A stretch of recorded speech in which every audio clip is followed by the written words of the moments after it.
Ukraine again attacks Russian oil refineries, and the head of the Pentagon surprises us with his statements during his visit to Ukrainian capital. This and other topics we will discuss right now on our YouTube channel, War and Politics 24. And my name is Irina Uzlova, and Michael Sheitelman, political strategist, is with us today. Michael, hello, glad to see you very much. Thank you for joining.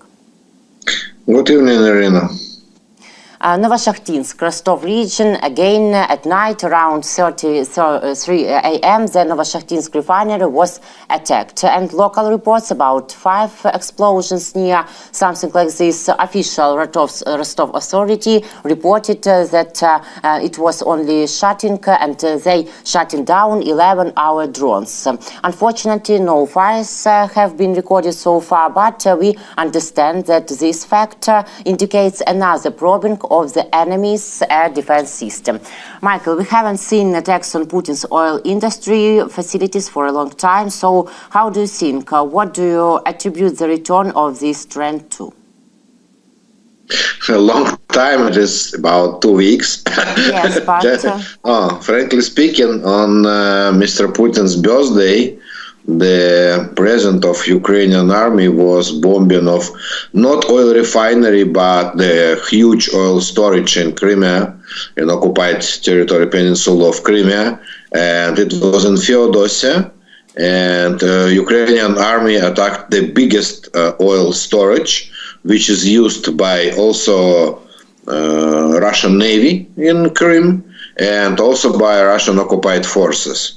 And the success was so huge that it took Russians 5 or 6 days just to shut down the fire on this storage of the oil and oil products. So that is the permanent tactics or more or less strategy of Ukrainian army to beat exactly the energy sector of Russian Federation.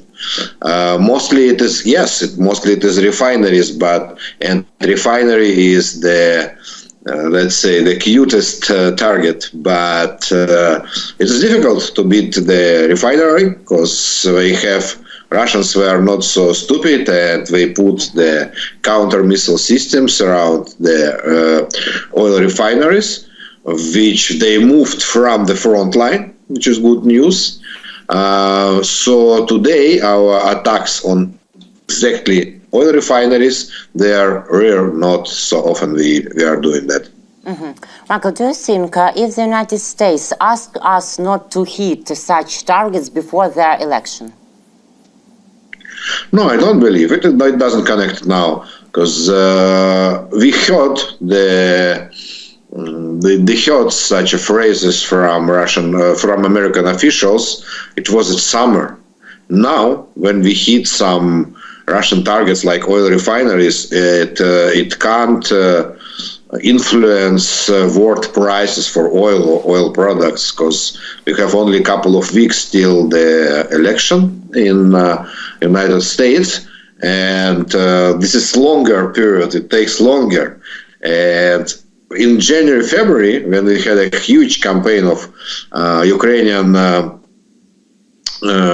army against Russian refineries, it was really a huge campaign, and Ukrainian army destroyed about 10 or more % of Russian refineries, which now we can't compare that. Now, when we hit, for example, this refinery which you mentioned, it could be 1% of Russian production facilities, not 10%, obviously. So it doesn't influence the prices of oil on the world market. And Michael, how do you think, why could the United States be afraid of such hitting such targets on Russian territory? Well, at least economists, they said that, which was about in January, February, March, then when we really organized a huge and organized attack against all the energy sector, that I heard it just the theory, I don't know, is it real or not, but the theory of economists that when we hit these targets inside Russia, so it influenced world prices of oil and gasoline, and it means that okay, it influenced also the inflation inside the United States.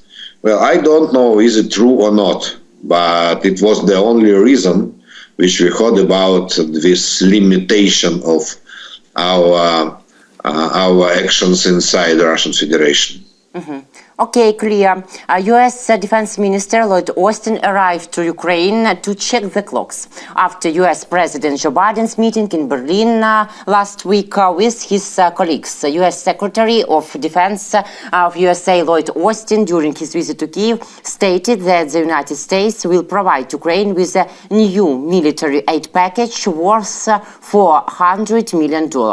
Under the leadership of Joe Biden, the U.S. continues to increase its support for Ukraine, Austin said. According to him, the new package will include ammunition, military equipment and weaponry for Ukraine. Austin arrived in Kyiv today on an unannounced visit. His agenda includes discussions on further assistance to Ukraine, particularly in light of the fact that future aid may depend on the results of the upcoming U.S. presidential elections. We saw a new aid package, but no breakthrough announcements or steps. How important is it to adjust the clocks 2 weeks between the USA elections, and how much of the victory plan could be contained in this negotiation? How do you think? What does this visit signal to you, to us, and to Russia Federation?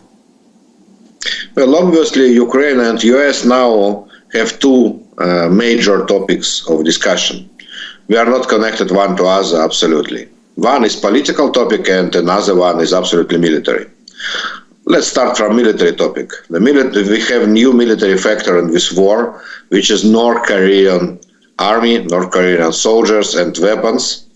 North Korean army, in fact, joined Russian Federation's army in this aggressive war.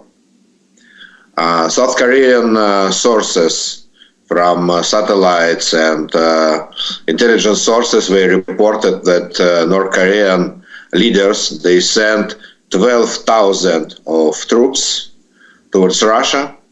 Among them, 1,500 special troops, which are trained now on the border of North Korea and Russian Federation. And Russians, they built some kind of new army based on North Korean soldiers. We don't know, we are not sure how effective will be this army, but we are seeing that last 3-4 months, Russians, they use missiles, North Korean missiles against Kyiv and Kharkiv and other cities. And now they will start use also North Korean soldiers. In potential, it could be a very huge number of North Korean soldiers. So, let's start from formal point of view. Does it mean that North Korea started a war against Ukraine or not? Yes. Or does it mean that they just joined Russian army and they are part of Russian army? This is the political decision to decide, okay, what is our attitude, I mean Western attitude towards these moves. But if we say that, let's say, North Korea started a war, then in this case, United States should proclaim the war against North Korea from formal proclamation of war, maybe, potentially. Or to start hit North Korean targets inside North Korea, why not, which are connected to this war. If it is not formal, if we don't recognize that this is the participation of North Korea in this war, it means that Russia hires some foreign citizens, in huge number of foreign citizens, to participate in this war. And in this case, you should take a move against Russian Federation. I mean, political moves again. Some new sanctions or some new military help, military aid towards Ukraine. So I believe that this is the question which our diplomats, Ukrainian diplomats and Ukrainian military personnel discussed with Lloyd Austin. Because last week there was a lot of calls inside the US, inside US Congress, that America should take some move against North Korea or Russia for this union of North Korea and Russian Federation. And the President of Ukraine, Mr. Zelensky, in his yesterday's speech also, he spoke a lot about this case and asked our partners, our allies, to react for this Russian move. That is one. That is military. About political topic. This is topic connected to the last week meeting of Mr. President Biden in Germany. In Germany, we were okay. We watched it only on TV for my sorrow. The meeting between President Biden and Chancellor Scholz and Prime Minister Kim Starmer and Prime Minister and President Macron. Yes. Why I am sorry for that we only watched it on TV, because the initial plan was the meeting of these people with other people, with Mr. Zelensky, with President Zelensky. Initial plan was to organize Ramstein meeting with Mr. President Biden as the chairman of Ramstein meeting in Germany. But instead of this, we had this meeting of leading Western allies, but without Ukrainian side. So I believe that it was the discussion about Ukrainian war, discussion about participation of Ukraine in NATO, and about some continuation of military aid or something like that. And these leaders, they took some decisions. And we heard about these decisions from French information agencies, German information agencies, from French Foreign Ministry, for example. We heard that France approved membership of Ukraine in NATO. We also heard from some American sources that U.S. is approved membership of Ukraine in NATO. But we don't have certain information about Germany's position on this negotiation. So I believe that this visit of Minister of Defense, Mr. Austin, is the next step in this discussion, and he brought the common position of Western leaders towards Mr. Zelensky, and he will continue to negotiate these positions about membership of Ukraine in NATO. So, Michael, but it's really, nowadays we see a big consolidation of dictatorial states and really whole alliance which wants to strike our territory, to take direct part in Russian-Ukrainian war. This 11 or 12,000 soldiers from North Korea, it's a big risk, not only for Ukrainian security, but for global security. Or am I not right? You could think that this is the risk towards Western security, but the important thing is the opinion of Western leaders. And we didn't hear any reaction from Western leaders about that. Well, we heard the reaction of congressmen, of chairman of Congress committee about this. But we never heard the reaction of President of France, Chancellor of Germany, Prime Minister of Great Britain, or President of US. We never heard any reaction. So it is very hard to say what we are saying about that. What are their position about that? Do they say, okay, 12,000 more, it means, okay, Russia has now 500,000 inside Ukraine, in Ukrainian occupied territories. I mean, 500,000 military personnel. Russia has more than 1 million in Russian army, or around 2 million people in Russian army. So 12,000, it doesn't sound any critical figure. This is obviously not critical figure about when we are speaking about Europe or European Union. But when we are looking for symbolic meaning of these events.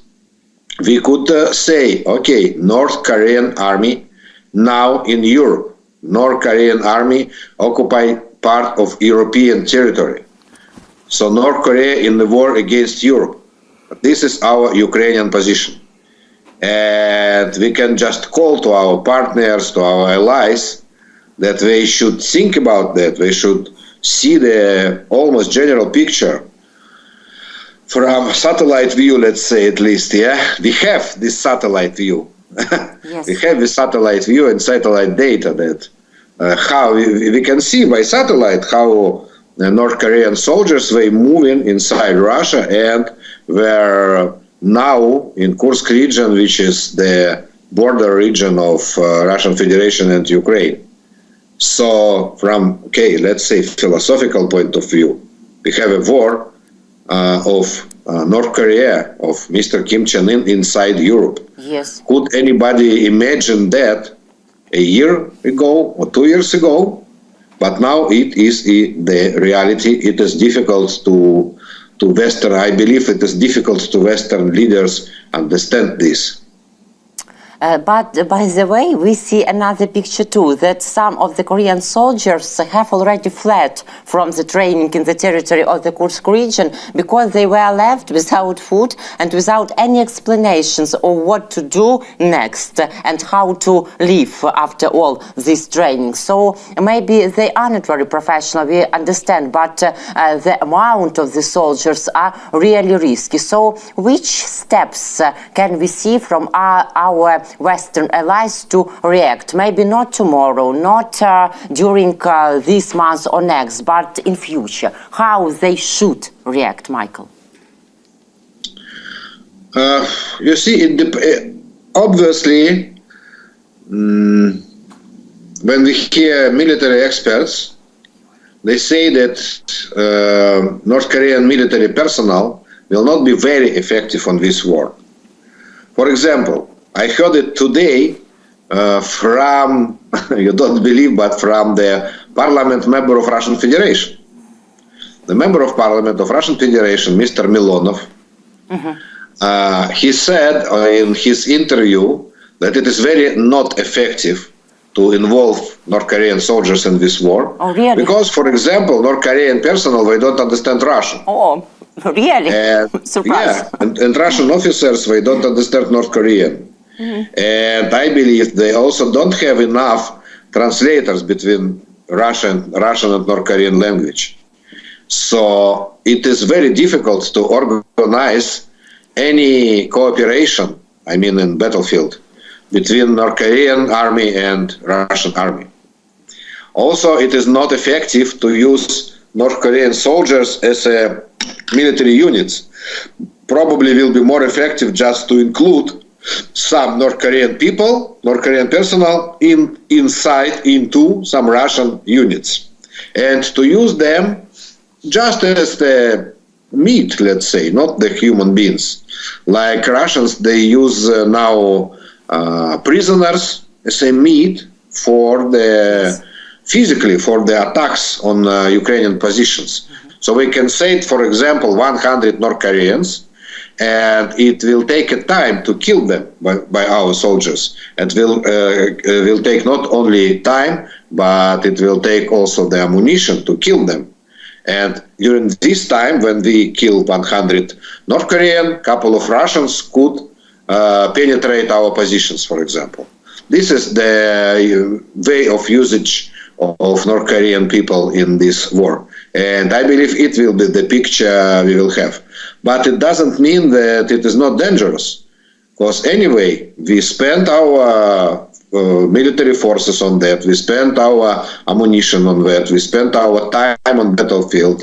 We spent our drones, FPV drones on North Korean people. And to destroy 12, in average per day, our army destroy more than 1,000 Russians per day. Yeah, I mean not only killed but also killed and wounded. So for this 12,000, it will take 12 more days.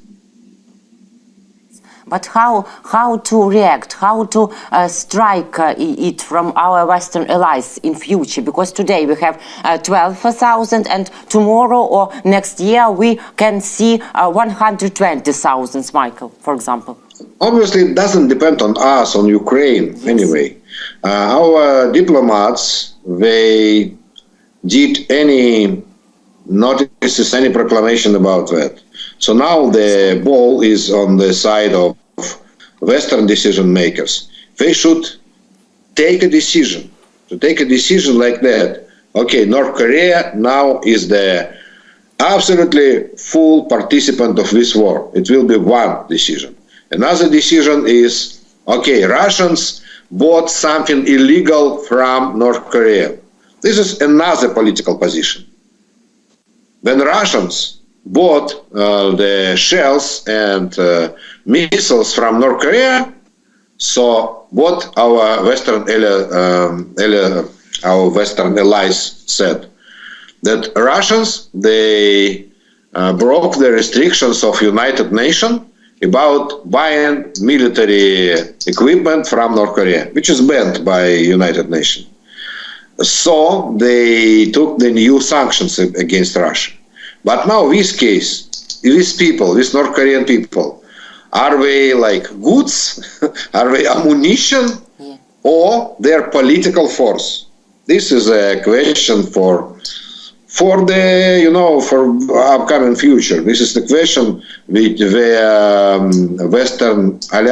our Western allies should take the decision. Okay, we'll see. Brazilian President Lula da Silva will not come to Russia for the BRICS summit due to a blunt head injury. And likewise, Saudi Arabia will not be represented at the BRICS summit too. So, Michael, how do you think? Could the BRICS summit become a global failure rather than a success for Putin? Irony here that also Mr. Putin will not take a part in visit to Brazil next month on G20, because next month in G20 we have a meeting in Brazil, and there was a huge question if Mr. Putin has a plan to come to Brazil, but yesterday or on Friday he had a press conference about that, and he said, okay, we have a we have a decision from Hague, military, not international court. So I am not going to Brazil to be arrested in Brazil. And immediately after that, they heard the news about Brazilian president. And if you pay attention, the explanation was like that. The doctor said me to stay in rest of 3 days. So I can't, but when Brazilian president flies towards Russia, he doesn't go by bus or something. He flies on private jet, so it is rest, believe me. Yeah, to go by private jet. But obviously Brazilian president decided not to take a part in the meetings inside Russia because he believes that he could lose more than earn from this visit. Brazil does not depend on Russia anyway, any economical way or something. Brazil does not buy any oil or gas. Brazil does not take loans from Russia, so obviously Brazil does not depend on Russia. And only two kinds of leaders of independent states comes to Russia. Or China, who is the owner of Russian economy now, and China has something to earn from Russia. In fact, they are now rules the Russian economy. Almost all the export and import of Russian Federation, or half of that, goes towards China or out of China to Russia. And the countries who buys very cheap Russian oil now, like India or Sri Lanka, for example. Yeah. We also participate in this BRICS meeting. But it is too early to say if the BRICS meeting will be successful or not. The BRICS meeting only starts tomorrow in Kazan, and we have two upcoming events. First is the discussion about the new currency, BRICS currency. Preliminary discussions. In preliminary discussions, we heard that China does not want this decision, does not want this Commonwealth currency, because they understand, obviously, in China, that the reason why Mr. Putin bring this initiative to make the new currency is not economical reason. It is the reason to counterattack the sanctions, the Western sanctions, by the new currency which West can't regulate. But if, in theory, it is possible to establish new currency which does not depend on dollar or euro and depends only on yuan, it looks like unbelievable, because only 4% of world trade is trade in yuan, and 96% is in euro, pound, yen, and US dollar. But we will see it during the meetings. It will take 3 or 4 days. I don't remember this summit. And after the summit, we could say if Mr. Putin's idea of new BRICS currency worked or not. But we have also one more intrigue here. This city, Kazan, it is on the south of Russia. Yes. And it is about 1,000 kilometers from or less from Ukrainian territory. And in our past, in our war, we had the examples. Then Ukrainian drones hit city of Kazan. Partly, we also hit the refinery inside the city of Kazan. And interesting question, if Ukraine will attack the city of Kazan during this summit. Because it is also the possibility, very realistic, why not? And it will be a big surprise for Putin and his friends. He thinks that that countries are his friends, but we understand that really no. Michael, thank you very much for this conversation. Thank you for your time and for your thoughts. Glad to see you every week. So see you later. Goodbye. Thank you, Aaron. Goodbye. Michael Sheitelman, political strategist, was with us, and I told to him, my name is Irina Uzlova. Thank you for viewing. Please subscribe to our YouTube channel, War and Politics 24, and believe in yourself and in Ukrainian forces. See you later.